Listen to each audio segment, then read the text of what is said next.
So here's the garden haul from today so far. What I'm working on is coming through and continuing to vertically grow my squash and zucchini plants. We had a pretty big storm, and while I had tied up some of these, some of them had kind of blown over and I hadn't gotten to my zucchini yet. But you'll see growing them vertically and then cutting these lower leaves off really allows me to see the fruit. And what I've noticed is that it allows the pollinators to see and get to the flowers a little bit better, so I'm not getting that like blossom end rot on my fruit as much.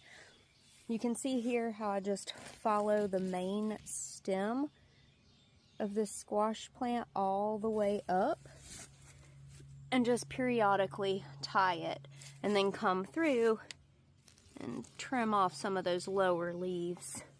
Haven't seen the pest pressure yet, still kind of early, so that may be coming. Here's the zucchini where you can see I didn't tie them up and they were all kind of blown around.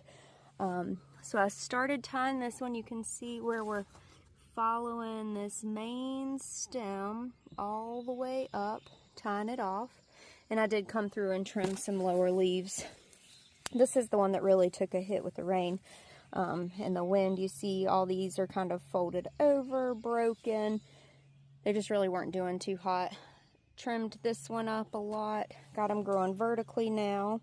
We'll have some zucchini here in a couple of days. And then I came over to this big boy on the end here, and I started to think, let me grow this one up too and trim it. But I don't know, because if you follow this main stem, which is what your fruits come off of, I don't know if you can see that or not, but if you follow this main stem, I've noticed it's putting off a lot of these like little roots, so much so that it's even rooting to the ground right here.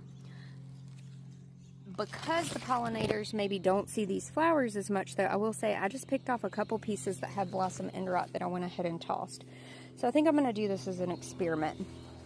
I'm going to leave these two on the edges, just hanging over these Vago raised beds. See how they do compared to the ones grown vertically, and seeing how they do. So follow along. I'll keep you posted on whether or not this is something I'm going to try next year. Growing squash and zucchini vertically, this is the first year that I've tried it, so it's kind of an experiment for me, but so far I've gotten a lot of produce. Just to give another visual of how much I have actually cut off of these plants, I will send this up to the compost pile. Now, if this had squash bugs or any other pest